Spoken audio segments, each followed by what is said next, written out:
Hello, and welcome to Based on a True Story, the podcast that compares your favorite Hollywood movies with history. Today, we're going to learn about the historical accuracy of 2002's Windtalkers. That's the film directed by John Woo, starring Nicolas Cage and Adam Beach, about the Navajo code talkers during World War II. To help us separate fact from fiction, there is perhaps no one better to do that than my guest today, Judith Avila. Judith is a writer and author of Chester Nez's fantastic memoir titled Code Talker, the first and only memoir by one of the original Navajo code talkers of World War II. Before we get Judith on the line, though, let's set up our game, Two Truths and a Lie. If you're new to the show, here's how it works. I'm about to say three things. Two of them are true, and that means one of them is a lie. Are you ready? Okay, here they are. Number one, all the Navajo code talkers were Marines. Number two, the Japanese eventually broke the Navajo code. Number three, the code talkers were told if you're being shot at and you have a message to send, put down your rifle and send the message. Got 'em? Okay, now as you're listening to our story today, your challenge is to find the two facts scattered somewhere throughout the episode, and by a simple process of elimination, you'll be able to find out which one is the lie. And of course, we'll do a recap at the end of the episode to see how well you did. All right, now it's time to connect with Judith to chat about the historical accuracy of Windtalkers.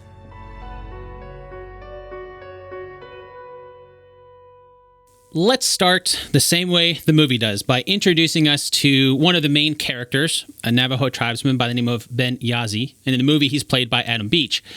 As we all know, it's common for movies to change the names of real people or make a composite character who's based on multiple real people, or, of course, sometimes they just make characters up altogether. So where does the character of Private Ben Yazzie fall? Was he a real person? No, he was not a real person. It's really impossible for me to know whether he was a composite of several people. He could have been. He had kind of that cute Navajo sense of humor. They tend to have a very self-deprecating sense of humor. And I loved when he got on the bus and he was so surprised to see his friend, played by Roger Willie. And Roger Willie said to him, I didn't want them to think you were the best we had. That was very typical Navajo humor. So they tried to make him seem Navajo, but he was not a real person. And I've never seen Yazzie spelled that way. Yazzie is a rather common Navajo last name, but it's spelled Yazzzie. And there were a couple of different code talkers with the last name, the surname Yazzie. But I certainly don't think they were Ben Yazzie. But I don't think he was meant, I think he was meant to be a fictional character resembling a real code talker. Okay, well, what about on the flip side of that? Because Nicolas Cage's character, Sergeant Joe Enders, do you know if he was a real character or not? He was totally made up. That usually gives a pretty good indication of how historically accurate a movie is when both the main characters are made up. Yeah. Now, he could have been based on someone that someone who wrote the movie knew, but I couldn't find him anywhere in history. Speaking of the historical side, the movie doesn't give us a lot of historical context around why the Navajo language was used by code talkers. The only explanation that I remember getting was Jason Isaacs' character, Major Millets. He's explaining to then Corporal Joe Enders that the Marine Corps developed a new code based on the Navajo language. And there's another line of dialogue later on in the movie that mentions something to the effect of how the code talker can do in 2.5 minutes what it used to take hours to do. So can you give us a little more historical context around this, why the military used the Navajo language? Yeah, I'd be happy to. Really, what had happened is the Japanese were literally kicking our butts in the Pacific. And we were attempting to hop from island to island, conquering islands between Australia and Japan until we got close enough to Japan to actually attack from our island base close to Japan. But our communications were so terrible because the Japanese were able to intercept them, and then they deciphered everything. And it was largely a marine operation in the Pacific, although there were army operations as well. The code talkers were all Marines, by the way, the Navajo code talkers. But the Marines said, we can't do this. They'd set up a rendezvous, and the Japanese would get to the rendezvous before they would. I mean, it was really awful. And there was a young man named Philip Johnston who grew up on the Navajo reservation when he was a child because his parents were both missionaries there. And he heard of this issue, and he went to the Marines and he said, Navajo is almost an impossible language. And it would be really a great language to use in a code because it's not written. You can't buy a book about Navajo. Hardly anyone can speak it who didn't grow up on the reservation. He grew up on there for quite a few years, but never could speak it well. And the Marines listened to him and gave it a test. It's not written down at all, so it is completely just a spoken language passed on from generation to generation? It was back then. Now Navajo is written with a very complex alphabet, a tremendously complex set of verbs. I mean, if you're speaking Navajo and the verb for pouring water out of a pail is different from the verb for pouring rocks out of a bag or pouring dirt out of some container. I mean, everything is so specific. Everything is to everything else. It's extremely complex. Wow. Well, in the movie, at least the way I understood it, when they were kind of explaining how this works, not only was it the Navajo language itself, but that they swapped words. Like I think they used the word tortoise for a tank and the word many big guns for artillery. Did they also do that, or was it pretty much just using the language? No, they did not just use the language, but they did do the kind of word substitution. And they did that because eventually there were over 400 code talkers and over 700 words in the language, plus an alphabet. And they wanted people to be able to memorize. And they especially had to be able to memorize things that made sense because they knew that they'd be in the thick of battle, having to transmit messages. And if the words were obscure in some way, it just would be much too difficult to memorize and be consistent and not make any mistakes. And that was Chester, the man whose memoir I wrote. That was his biggest fear, that he would make a mistake that would somehow cause the death of one of his fellow Marines. Oh, man. Yeah, I could only imagine the immense pressure for something like that. Yeah, there was a lot of pressure on those guys. Well, you mentioned the battlefield, and that leads into my next question, because the main or primary plot lines in the movie is we have Sergeant Enders, who, fictional, and Private Yazzie. And Enders is tasked with essentially protecting Yazzie on the battlefield. Did they do this sort of team up where they had a code talker teaming up with another Marine to protect them on the battlefield? Not in the way they depicted it in the movie. Really, what they should have shown is the code talkers worked in groups of 4. There were always 2 code talkers together, one who carried the radio and the other one was attached to him by the umbilical cord of the microphone and headset, because we didn't have Bluetooth back then. So the radio was cranked. It was a TBX radio. One guy would crank and the other guy would transmit. So the movie really lost the whole feel of that because they always had Enders with Yazzie rather than Yazzie with another code talker. Now, there were supposedly, although the Marines would neither confirm nor deny this, there were supposedly bodyguards who were watching the code talkers at all times and who were buddies with the code talkers and would follow them even if they had to go take a leak. And Chester said, I just thought it was my buddy looking out for me. We all had each other's back. But he said later on, we learned that, yeah, it probably was a case where the code talker would have been shot if it looked as though the Japanese were going to capture him. And that angered a lot of the code talkers. And I asked Chester how he felt about that. And he said, he was a very thoughtful man. He said, I've thought about it. And I think I would much rather have been shot by one of my buddy Marines than tortured to death by the Japanese. Oh, wow. Yeah. Yeah. And they do talk about that very briefly in the movie, that idea of shooting to save the code. Yes. And he knew the code was, well, once they started using it, he knew the code was so unique and so successful. It really became the only unbroken spoken code in modern warfare. So they could not let it get into the hands of the Japanese.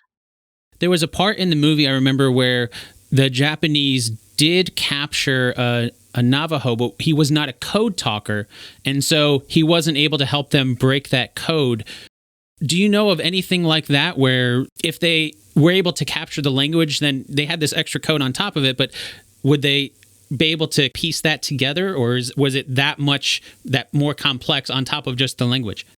It was so complex on top of the language that they could not break it. But there was a man that I found in my research named Joe Kiyumiya, who was a Navajo, and he was captured by the Japanese.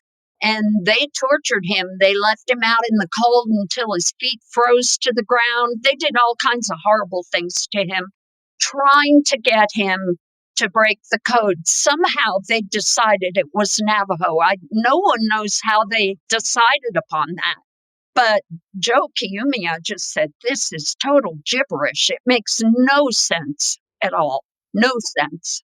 That little bit there, I mean, that part of it was fascinating to me because it throws on the complexity of the language, but then the complexity on top of it. And that what you were saying earlier about you're in the middle of a battlefield and you're trying to remember the code for these very precise things of, where's the artillery going to drop? All these different, I couldn't imagine. I couldn't either. I mean, they were literally told, if you have a message to send and you're being shot at, you leave your rifle slung over your shoulder and you send that message. And then they'd have to run because the Japanese could triangulate their position.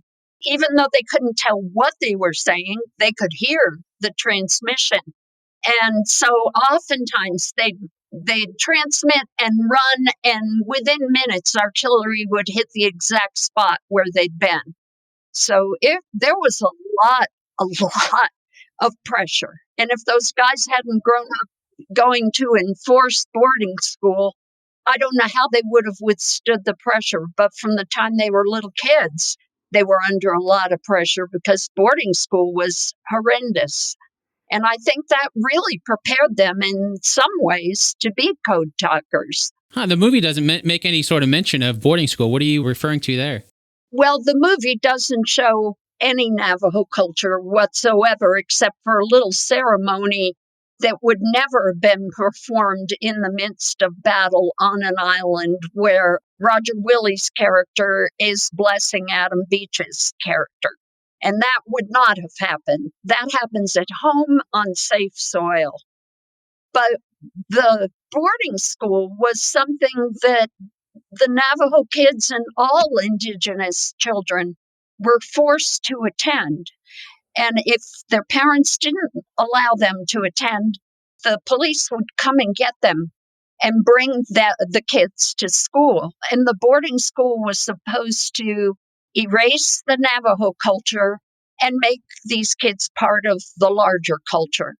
Luckily for us in World War II, it didn't work, but the kids were kicked or hit or punched or had their teeth brushed with that brown Fels-Naptha lye soap if they were caught speaking Navajo at boarding school. So Chester said he could always feel that kind of frozen lump of ice in his gut the whole time he was in boarding school. And he knew he better not make a mistake. And he knew that the teachers were always watching for a mistake. And if you made one, you'd get hit. So he said, none of us spoke English when we arrived there, but we had to learn it. And we learned it fast and we learned it under pressure. So I've thought about that a lot and thought, that gave them a real facility for being able to think under pressure. Yeah, unfortunate. It sounds like it was a horrible situation to be forced to learn in that way, but it sounds like that inadvertently prepared them for thinking under pressure and being able to translate these messages. Yeah, there were quite a few other things in their culture that prepared them. I mean, the memorization, since Navajo wasn't written, they were used to memorizing, and there are all kinds of things that contributed. But boarding schools certainly played a part. Wow.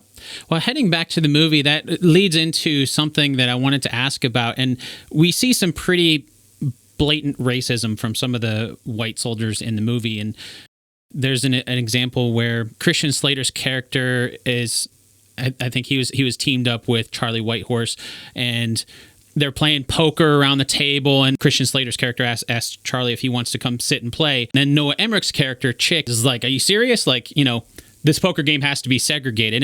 And there are other examples of racism there, but did the Code Talkers face racism during the war? You would think that they would have, and especially Chester's group, since they were the original 29 Code Talkers. And I asked him about that, and he said, we proved in basic training that we were damn good Marines. I mean, all the newspapers were writing about them. They could hardly believe their proficiency on the rifle range and in all of the Marine Corps training. They called them Supermen. And he said, Marines only care if you're a good Marine.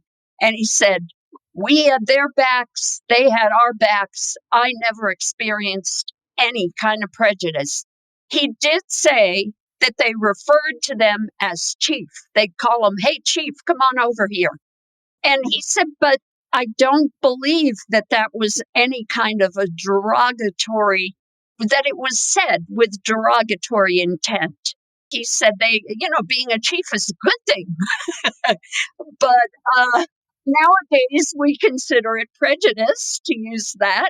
But he said it was used like a term of respect. And he said when we had missions that we were sent out on, if they needed a bunch of men for a mission at night or something, he said, the Marine officers always wanted the Navajos to be part of their mission. He said they trusted us. And he said, with good reason, we were damn good Marines. That part of it, honestly, just from what you were saying earlier with the boarding schools and then leading to that kind of how the movie portrayed things, honestly, I expected a completely different answer. Like, I expected there to be some inherent racism. I mean, that's unfortunate, but it's just something I expected. So I'm glad that there wasn't. I'm glad too, because at least the guys over there felt as though they were a team. All of them, whether they were Navajo or white or Hispanic, they were a team. And Chester, cared about his fellow Marines. He really did. And of course, this is only one man's experience, and he was quite an incredible man. And perhaps others had a different experience. Yeah, that's true. That's true. Well, heading back to the movie, something else that movies do a lot of time is they change up the timeline. So I'm curious how the timeline here stacks up to history. Earlier in the movie, they mentioned that this is a new code, and just before that in the movie, we saw a date being 1943, and then later from that, we find, the big battle in the movie is the Battle of Saipan, which we know from history began in June of 1944. So would it be safe to assume that the U.S. didn't start using Navajo Code Talkers until later in the war, like 43 or 44? No, actually, it was a new code to them, I'm sure, because the old Shackle Code had been around for a long time. But Chester the other 28 men who designed the code with him were recruited and sworn in as Marines on May 4th of 1942, just a couple of months after Pearl Harbor was bombed. And they designed the code after they all passed basic training. They weren't allowed to know what the secret mission they'd volunteered for was until they'd all passed basic training. And then they designed the code, and in September of 1942, they were sent into battle. Chester went to Guadalcanal, and some of the others went to other places. But I think the timeline's fairly accurate, and I think it was a new code as far as any of the other Marines were concerned. But they did start using code talkers right away after the code was designed in 1942. Okay, now that brings up an interesting point, because you mentioned that Chester was one of the ones that helped design the code, and in the movie, all we pretty much see is they're being taught the code that already exists. So were there different rounds of code talkers that were then, if Chester was part of the original, then they trained others that came in? Exactly. You got it right on. It was so successful, so quick, so unbreakable that the Marines immediately wanted more code talkers.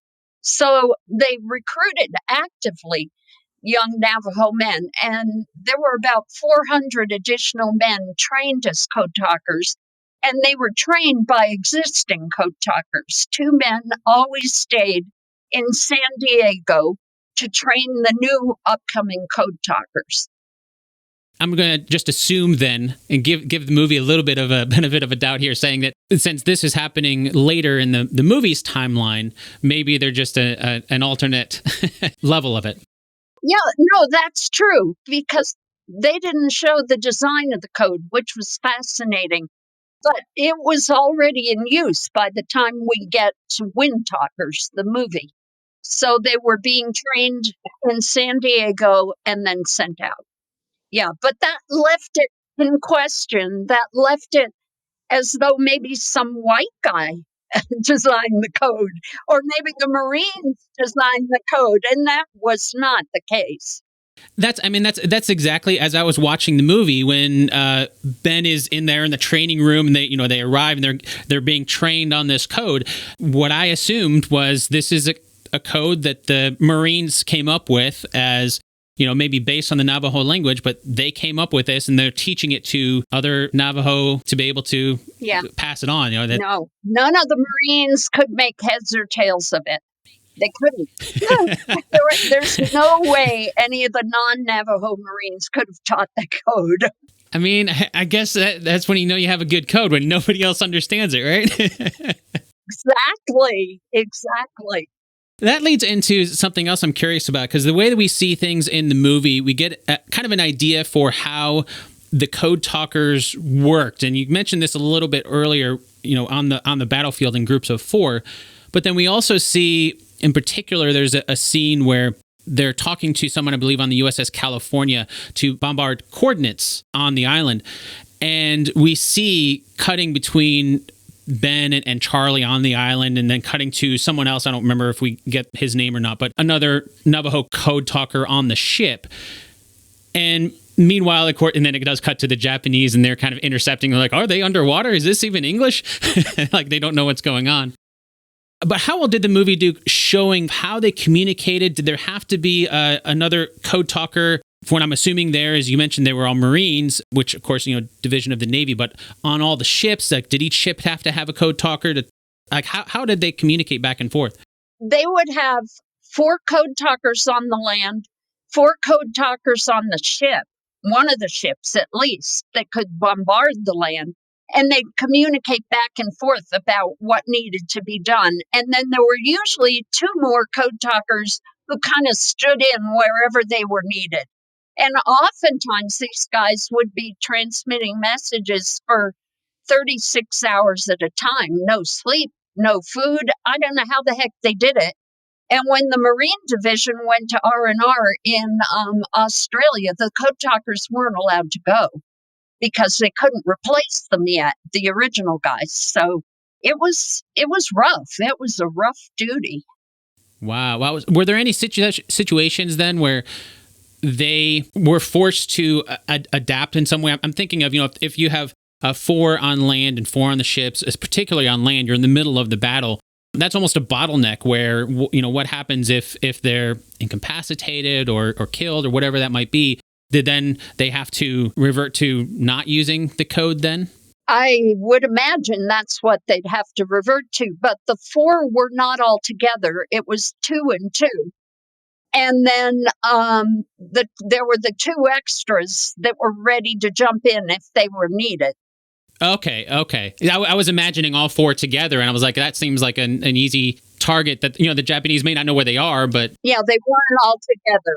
Okay, because what you were saying earlier about the Japanese being able to tell that they might not know what they're saying, but they know that there's somebody over here, start bombarding right away. It seems like, well, if they're all 4 together, that's going to be an issue. Yeah, by triangulating. Yeah, that'd be bad. Oh, 4 birds with 1 stone. No, bad. In the movie, we do see that Sergeant Enders gets a Silver Star for something that he and Private Yazzie did together during the battle.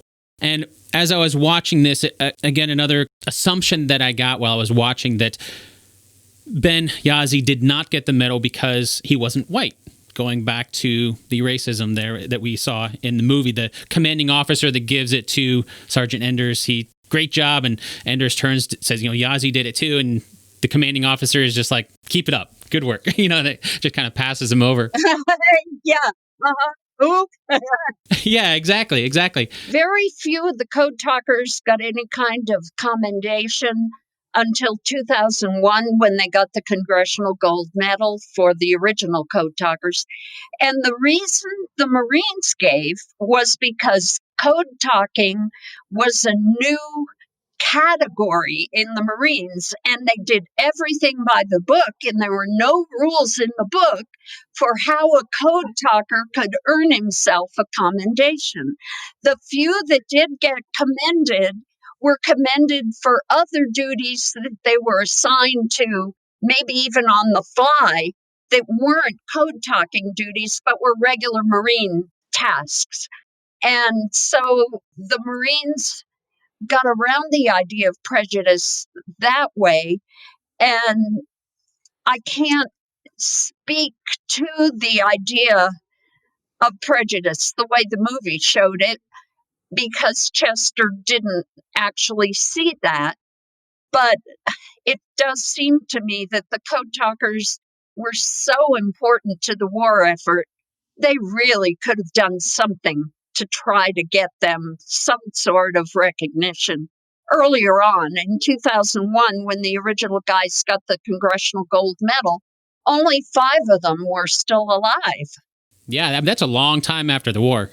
Yeah, 56 years later. Wow. Was the code talking, the existence of it, but a top secret thing? Like maybe that would be one reason why they didn't receive commendation, or maybe they weren't allowed to talk about it or anything like that. Just thinking of code in general tends to be more top secret. It was top secret. And when the Navajo Code Talkers left the Marines after the end of the war, they were told they couldn't talk to anyone about it. Not their families, not their, friends, nobody. And it wasn't relieved from secrecy until 1968. So that was 23 years. But if they had recognized them then, in 1968, they would have had a considerably larger amount still alive to receive the honor. And there are still Code Talkers that history says their families never knew they were Code Talkers because they died. And the family never found out that they were Navajo Code Talkers. They died before they were allowed to talk about it. Wow. Yeah, that's a great point about how in the 60s would have been a perfect time to, when you come out, that, this is a thing that happened during the war. All right, this is a great time to give commendations to the people involved in that. Yeah. And at that point, we were using computer-generated codes for communication. They weren't going to use a spoken code again, and that's why they released it from secrecy. Chester had me put the whole code in the back of his memoir, with his corrections, because he said the Navy got a few things wrong when they released it. He was over 90 then. And we went through it word by word by word. It was fascinating. And it was incredible to me to see his memory, his steel trap memory. Yeah, to be able to recount it so many years after the fact. I'm trying to remember what I had for breakfast yesterday. Like, I know.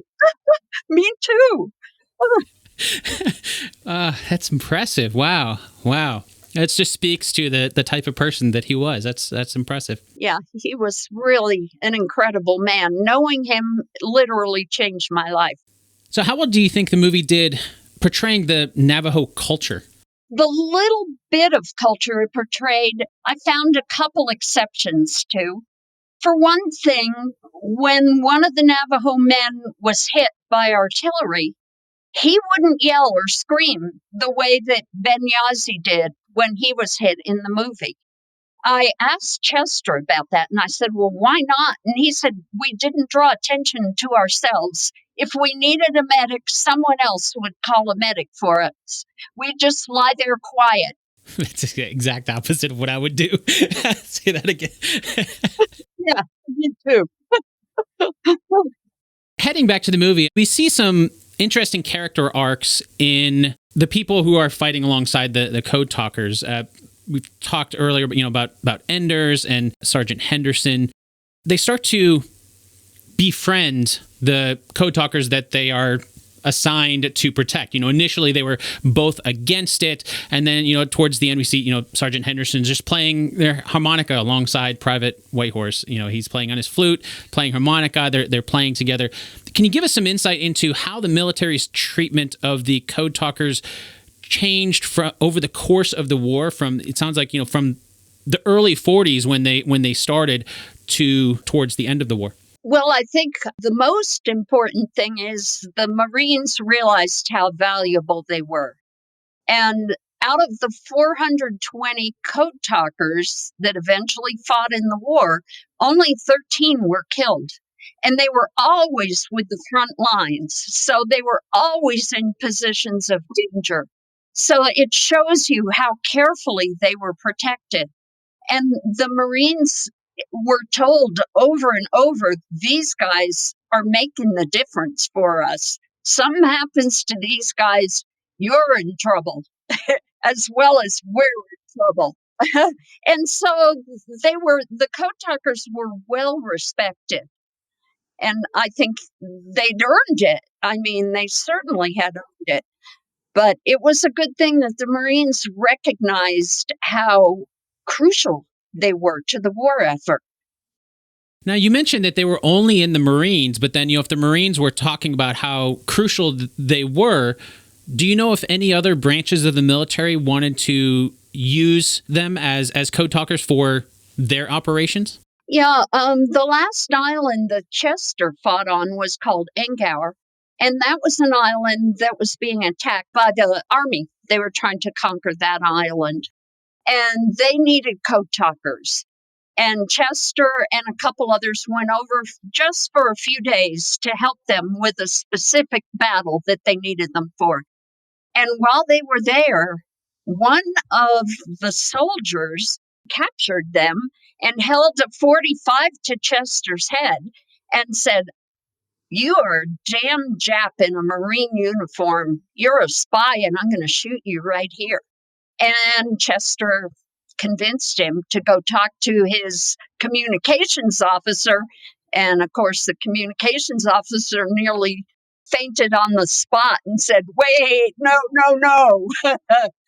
But it was interesting because it had been suggested to the Army early on that they used Navajo Code Talkers too. And the letter I found in my research from the Army responding to the suggestions basically said, what the heck can a bunch of stupid Navajo kids do that an Army man can't do? And it was very much an irony that they ended up needing to borrow the Code Talkers. Yeah. When you were talking about that, the guy holding the gun to Chester, the first thing comes to mind is there's a scene in the movie where, granted, they're all Marines, but there's a scene where I don't remember which character it was, but he tells Benyazi that he looks like a Japanese soldier, like he stole the uniform. And Yeah, it was the big blonde guy who was the kind of pain in the neck through the whole movie. I forgot his name, but yeah. yeah, the same guy that didn't want him to come to the poker table. Yeah, he was kind of the racist one throughout the entire movie. But yeah, that story kind of sounds like that. I wonder if maybe they pulled some inspiration from that, maybe other branches of the military and how they reacted to them. Sounds like there may have been more prejudice involved than the Marines.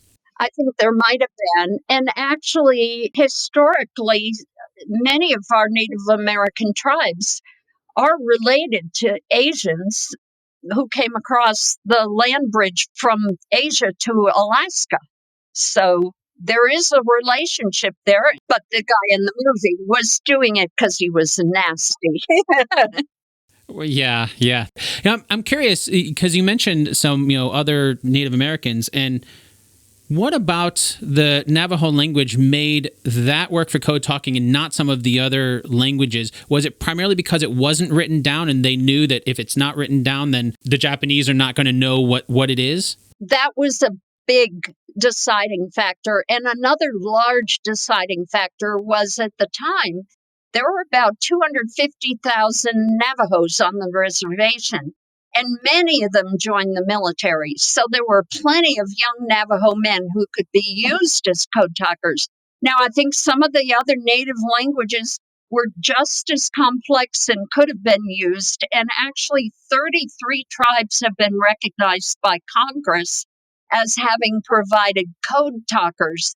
But it was a different kind of situation. It was mainly in Europe, and it was primarily a communications officer overhearing a couple Native Americans talking to each other and then saying, "Hey, could you send a message in that language?" And they'd do that for a while, but it really wasn't a code per se, the way the Navajo code was. Okay, it was just speaking the language, not necessarily a code on top of it, sounds like. Yes, exactly.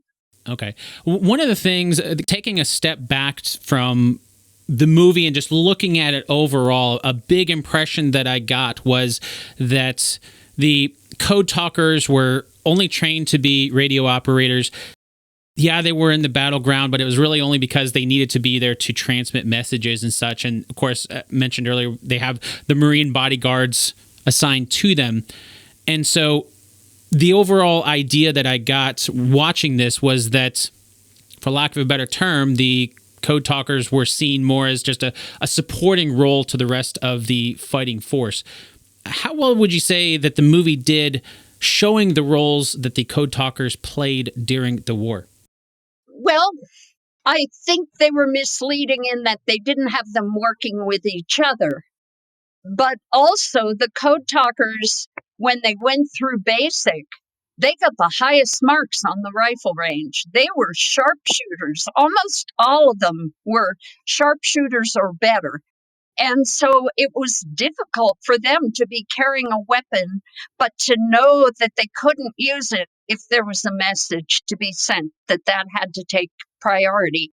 And the movie, I felt, didn't create the right atmosphere for the way things worked between the code talkers themselves, depending on each other, and also between the code talkers and the Marines, because they would occasionally get special assignments, the code talkers would, and they did them so well, the Marines sought after them to do anything else they could fit in besides being a code talker.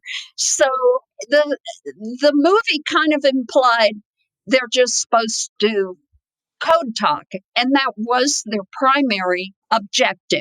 But they were so good at everything else as well that they were sought after as raiders and just all kinds of things that the Marines might need them for.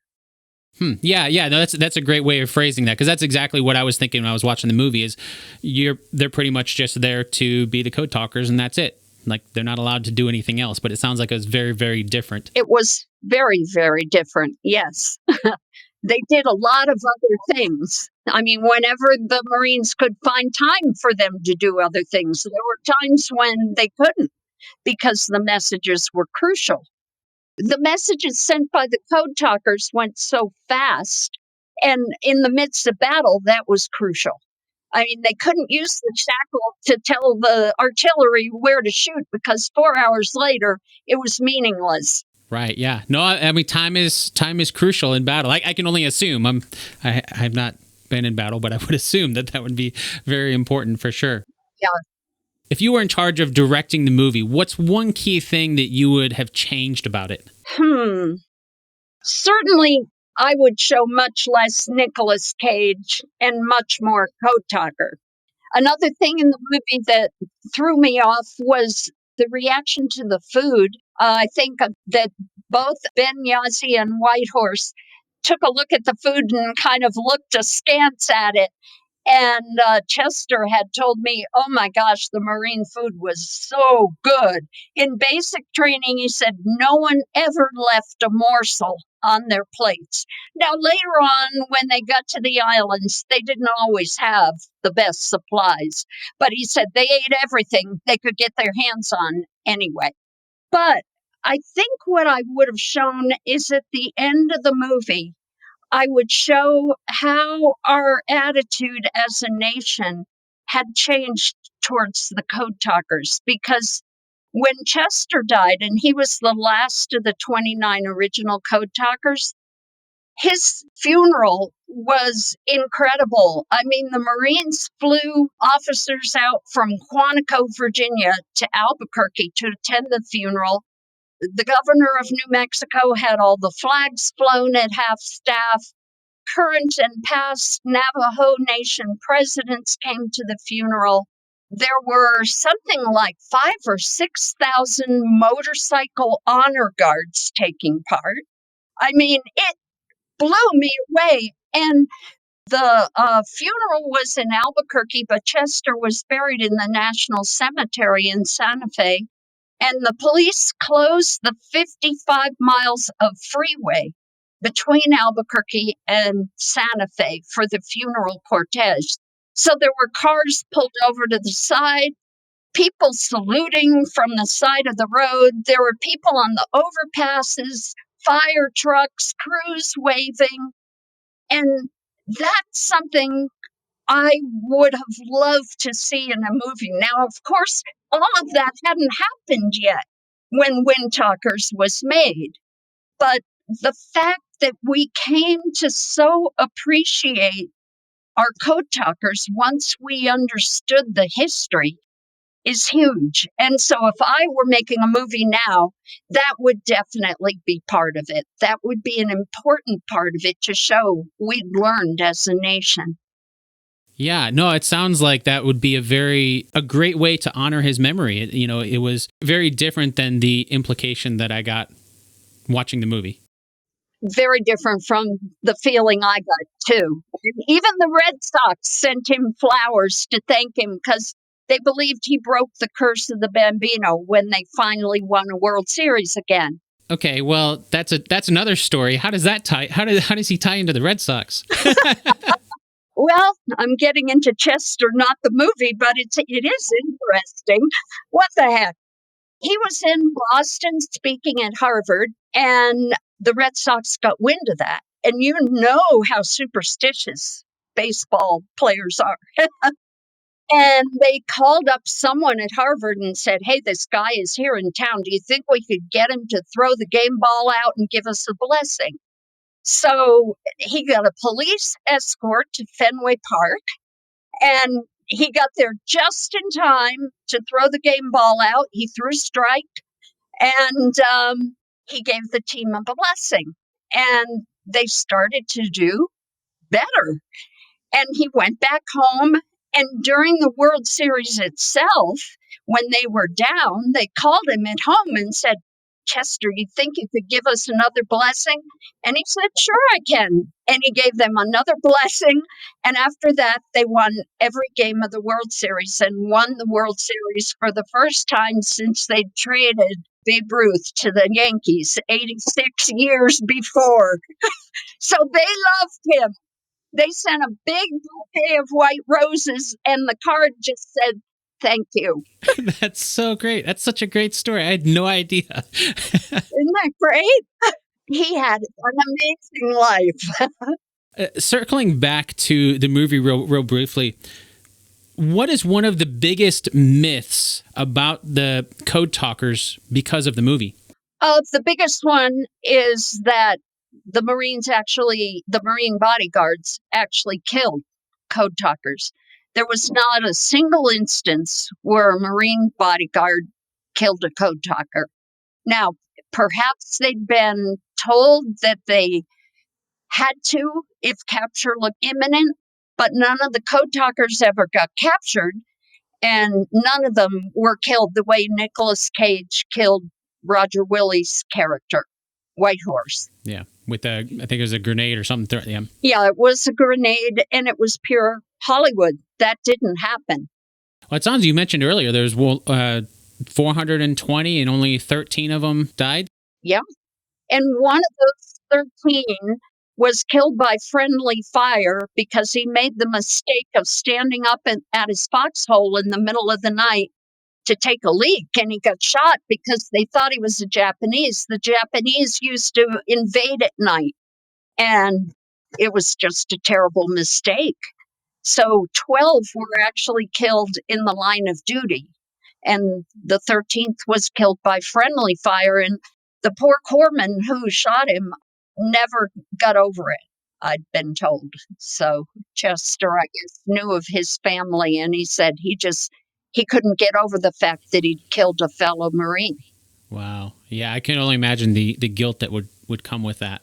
Yeah, and yet they'd been told, do not stand up in the foxhole. If you have to go to the bathroom, use your helmet, which is not very appealing, but...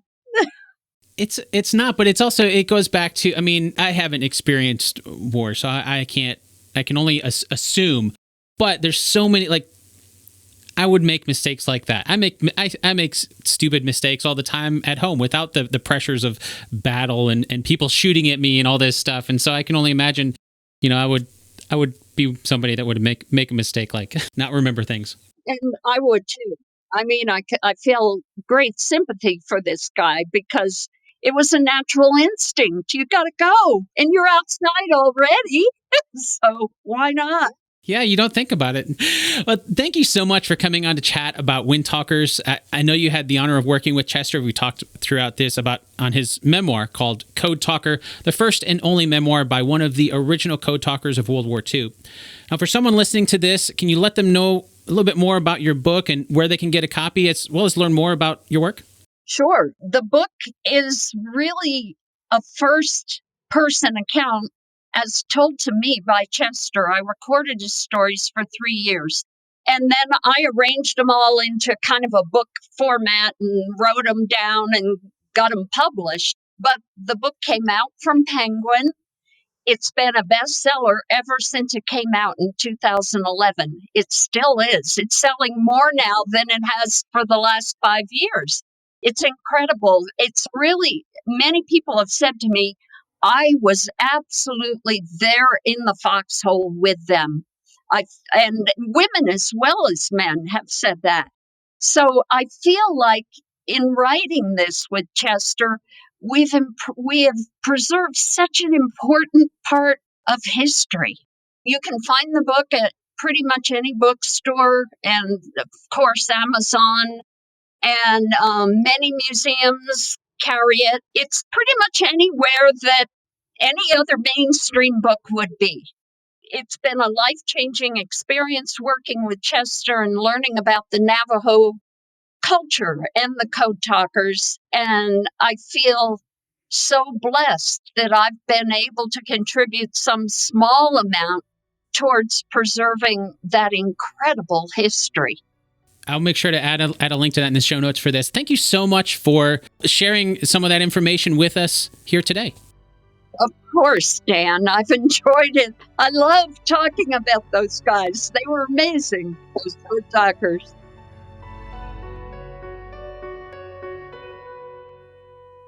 This episode of Based on a True Story was produced by me, Dan Lefebvre. I'd like to thank Judith Avila once again for her time and expertise in helping us separate fact from fiction in the movie Windtalkers. As soon as you're done listening to this, go grab a copy of Judith's book called Code Talker, the first and only memoir by one of the original Navajo code talkers of World War II. Trust me, that'll give you a much more accurate look at the code talkers during World War II than the movie ever will. And of course, if you're driving or unable to head there right now, then I'll make sure to add a link to Judith's book in the show notes for this episode, as well as on the show's home on the web, basedonatruestorypodcast.com. Okay, now it's time for the answer to our 2 truths and a lie game from the beginning of the episode. And as a refresher, here are the 2 truths and 1 lie. Number 1, all the Navajo code talkers were Marines. Number 2, the Japanese eventually broke the Navajo code. Number 3, the code talkers were told if you're being shot at and you have a message to send, put down your rifle and send the message. Did you find out which one is a lie? Let's count it down and start with number 3. The code talkers were told if you're being shot at and you have a message to send, put down your rifle and send the message. That is true. Judith explained that even though almost all the Navajo code talkers were excellent marksmen, they were good shots, they were told that the messages took priority. On top of that, she mentioned times where they were transmitting messages for over 30 hours straight, and they didn't get the same sort of R&R that other soldiers did because they were too important to the mission. Communication must continue, which means the code talkers must as well. Next is number 2. The Japanese eventually broke the Navajo code. That's the lie. As Judith explained, because of the complexity of the Navajo language and the code that the original code talkers developed on top of that language, it ended up being the only unbroken spoken code in modern warfare. That means number 3 is also true. All the Navajo code talkers were Marines. Even though Judith recounted the story of how Chester and some code talkers were asked to work for the army at one point, all the code talkers were Marines. That just about wraps up our time together today. Before we go, the last thing I like to do on each episode is to share how much time and effort went into creating this episode. I know that is not something that most podcasts do, and that's exactly why I'm sharing this information. If there's one thing that's surprising to most people who are new to podcasting or have never created a podcast before, it's just how much time goes into creating them. So I figure maybe if you find out more about how much time and money goes into creating a podcast like mine, maybe you'll start to appreciate all those podcasts that you listen to for free just a little bit more. With that said, today's episode took a total of 27 hours to create and cost $38.10 in out-of-pocket expenses. And as I always do, I want to make it clear that time and cost is only my time for this one episode. In other words, that 27 hours does not include the countless hours of my guest time researching the subject matter that we talked about. It also doesn't include the time that it takes for me to do podcast-related things that are not a part of creating this one episode. For example, the time it takes to maintain the Based on a True Story website, social media, email, and all those other little things outside creating a podcast episode that are required to make a podcast. Similarly, on the expenses side, that $38.10 is just for things specifically for this one episode, which is mostly research material. It does not include all the podcast-related expenses that go beyond making a single episode. For example, the cost of the microphone that I'm talking into right now, the cables that hook up to the microphone, the audio interface, the computer, the software, all the podcast and website hosting costs, and on and on. All those things take time to set up and maintain and cost money that goes beyond things associated with this one episode. But they're all things that are required because if I didn't do those things, then there wouldn't be any episodes of Based on a True Story at all. In a nutshell, This podcast may be free to listen to, but it is not free to create, and that is why I am so thankful for the wonderful people who are helping to support this show financially so we can keep it going. So if you enjoyed today's episode, I hope you'll consider helping support the next episode over at basedonatruestorypodcast.com/support. And as a bonus, you'll get access to hours of exclusive content on the producer's feed. Right now, there are 53 minisodes there covering a different fictional movie each time in the way that they use real history or events to make them seem a little more realistic.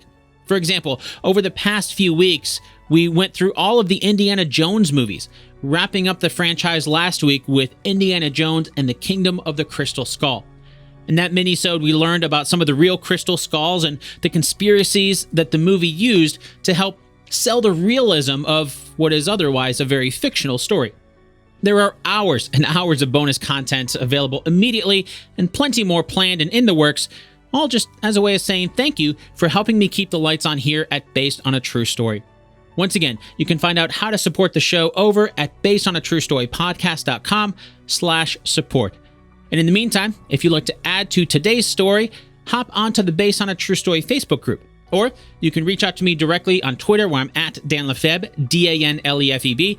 And if social media isn't your thing, you can shoot me a good old-fashioned email at dan@basedonatruestorypodcast.com. Until next time, thanks so much for listening, and I'll chat with you again really soon.